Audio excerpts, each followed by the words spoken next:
At the A4ID Responsible Business event on Tuesday the 17th of July 2012, Vinay Nair from the Acumen Fund spoke on the philosophy that underlies impact investment and about the work of the Acumen Fund.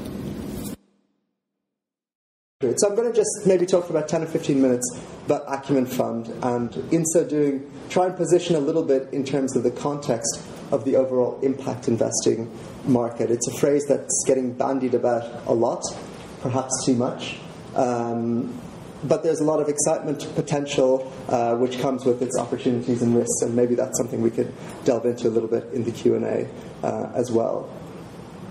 Acumen Fund was set up about 11 years ago by a lady called Jacqueline Novogratz, and she really set out to use this idea of investing to really try and create a world beyond poverty. And the mission of Acumen is really built on 3 pillars, which I'm going to run through over the next few minutes. By the end, hopefully you get a sense of it, around the enterprises themselves, around these real pioneer leaders, and around breakthrough ideas.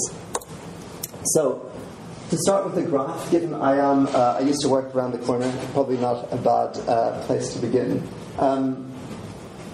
In many ways, you can see the traditional arc of return. If you think of philanthropy as a contribution that you make and you expect nothing back, so you can almost think of it as a minus 100% return. And arguably, I don't know if this is true or not, but you could say venture capital is certainly setting out to maximize financial return. I wonder where the green circle really lies. And there is a continuum in between, and really I think this is where impact investing is trying to play.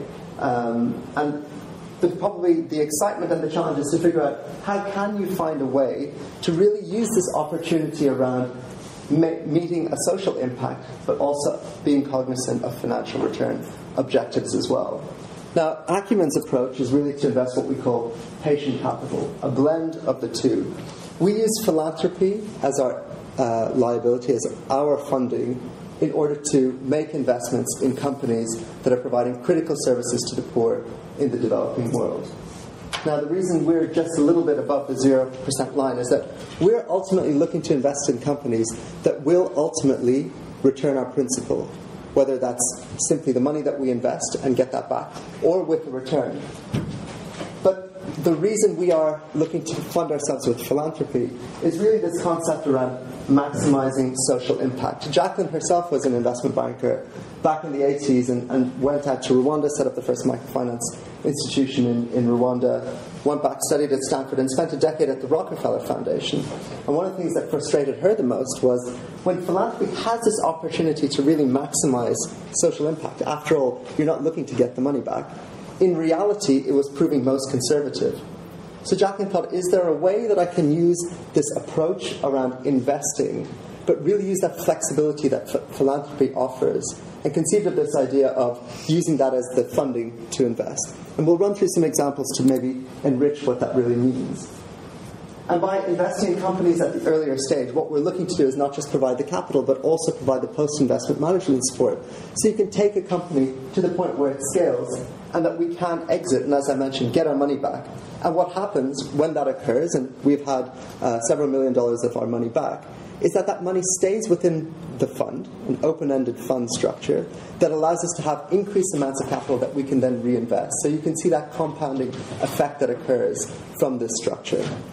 And really the idea is to focus on, to really stand with the poor and try and say, right, rather than treating them as sort of passive recipients of aid and charity, how can you change that dynamic? How can you actually understand that if you treat them as customers by providing them affordable and critical services, that they actually then have the capabilities to lift themselves out of poverty? And starting on that basis, actually, rather than providing handouts, if you're actually figuring out business models where the unit economics can work, where you can provide electricity for $2 a month, which one of our companies does, for example, in rural Bihar in India, this really allows you to move away from the traditional approach of charity, but not necessarily be looking to maximize the financial return, but actually looking to maximize that social impact. So why don't I run through a little bit about where we work and run through an example to maybe illustrate this as well. We have 6 investment portfolios. Really, again, and we're tying it to the MDGs, I think, was something that Kaya said as well. Even though we don't explicitly tie to the MDGs, what we're really looking at, as you'll see, is all the key sectors that matter as well. And I'll touch on one in particular, on maternal health as well, given that's some interest for people in the room as well. Health is our biggest portfolio. Education is actually, and employability is our most recently launched portfolio that we launched with support from some European funders. And we've invested in these 11 years about $76 million in 69 companies. So our average ticket size, our average investment is around $1 million. Most of it is in equity, about 2/3, a bit over, and the rest is in debt. One of the critical aspects, and I think we should talk about this in terms of impact investing as well, I'm based in London, but most of our portfolio managers are based in country in Mumbai, Karachi, Nairobi, and Accra. And really this idea of being local, we believe, is critical for success. If you're going to be an investor, in Pakistan, you can't be expecting to jet in and out of London or Paris or New York or Dubai or wherever. You really need to be local. You really need to have that hearing of what is happening with this entrepreneur, where are the opportunities, what have they done before, what are the needs, and really, if you are going to be serious about standing with the poor, to really have portfolio managers in country that understand it's not just making investments and trying to sort of figure out something to work, but really around this idea of increased capabilities so that people can lift themselves out of poverty. Our headquarters are in New York, where a couple of portfolio managers and a handful of other staff sit, including Jacqueline, our founder. To add an additional layer of nuance to this conversation as well, rather than simply looking at it as we want to have increased impact and we invest to do so. I wanted to lean on a piece of research that came out earlier this year from the Monitor Group. And what they did was actually they analysed 10 years of Acumen's investing to try and figure out what are the different types and stages of capital that are required. And I thought this might be something interesting for you guys in the room as well. And they identified 4 different stages of company, from blueprint to scale. Indeed, that's the name of the report. And they found that actually at this blueprint level, there is a reasonable amount of grant funding, friends, family, fools, as they say, of capital available. And actually at the scale-up stage, there's a lot of these impact investors and even some private equity companies who are looking, when a company has had that success, it's proven its business model, and it's really looking to scale, where a lot of companies are playing. But actually they've identified this large gap, which they said run by pioneers, this pioneer gap.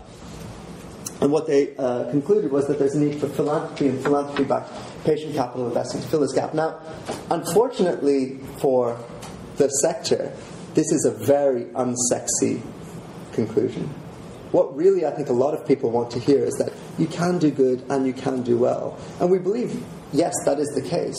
But actually it's far more nuanced and sadly far less glamorous than that.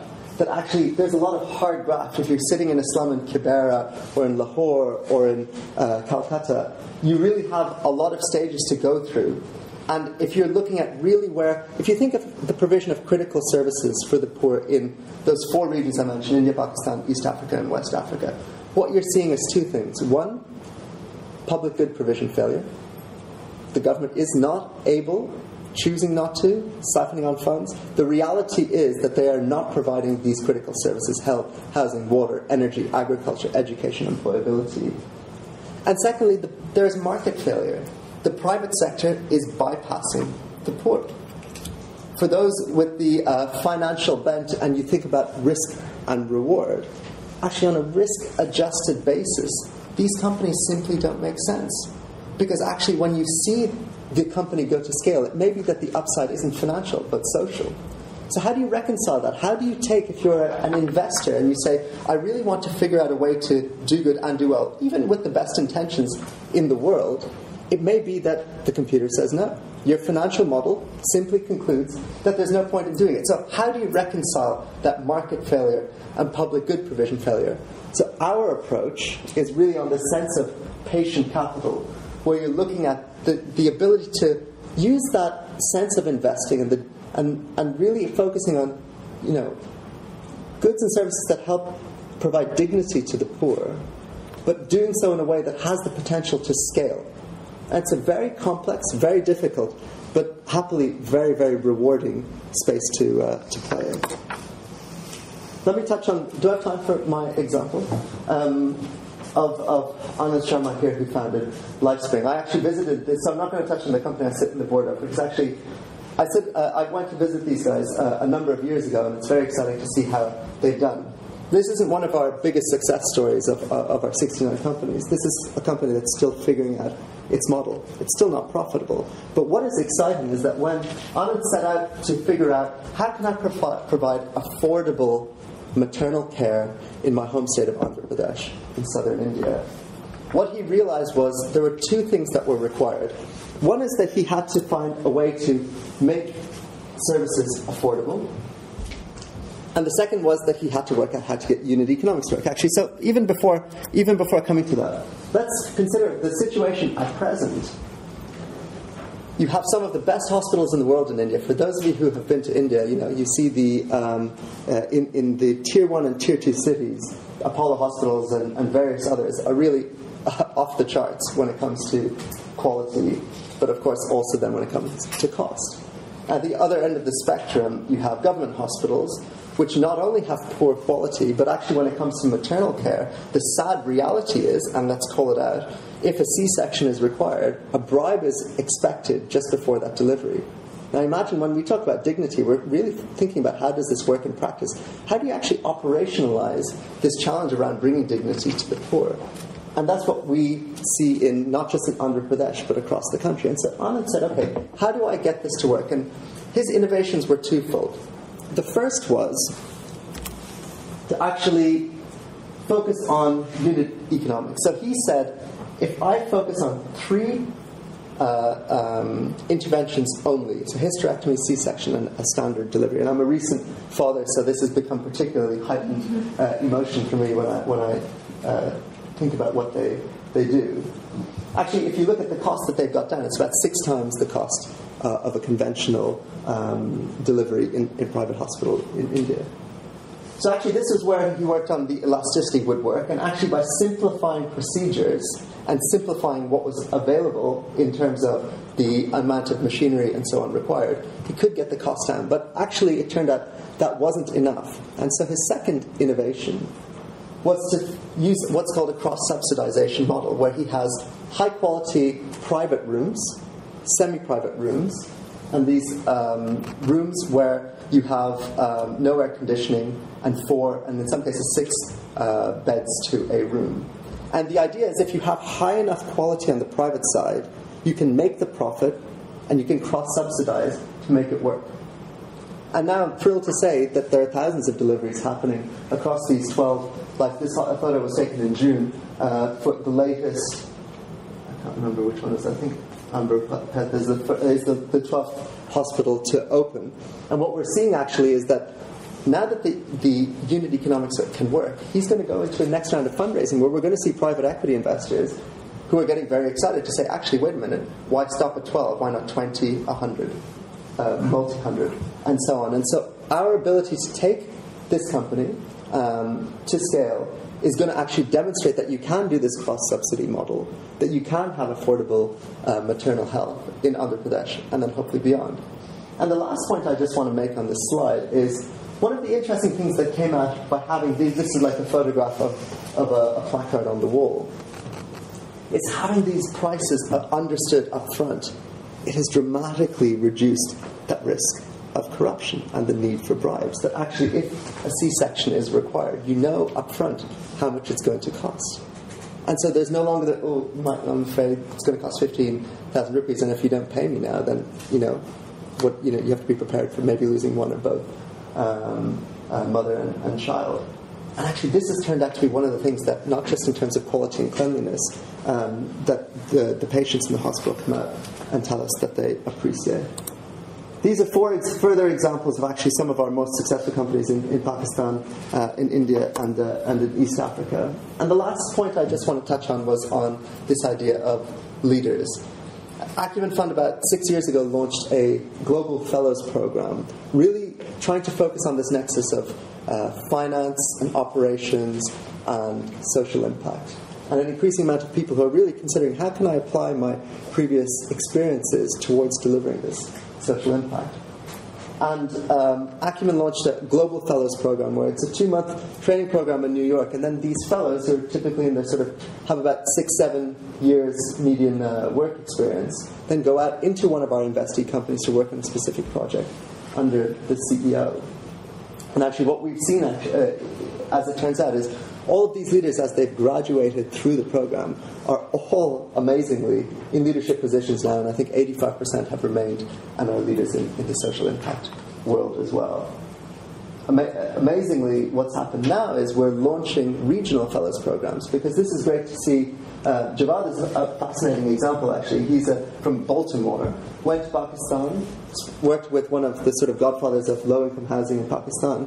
2 years later, set up his own social enterprise, and a year later, Acumen actually made an investment in a former global fellow. And what we're seeing is we're launching regional fellows programs. So last year we launched an East Africa program for East African leaders to really work in parallel with the social change programs that they are leading, training for them as well. And this year we're rolling out in Pakistan, next year in India, and the year after, we hope, in West Africa. So I hope that gives a sense of the overall impact investing, the nuance, the complexity, the downside, but the potential as well, and a little bit more on how Acumen perceives it and where we play. So thank you very much indeed.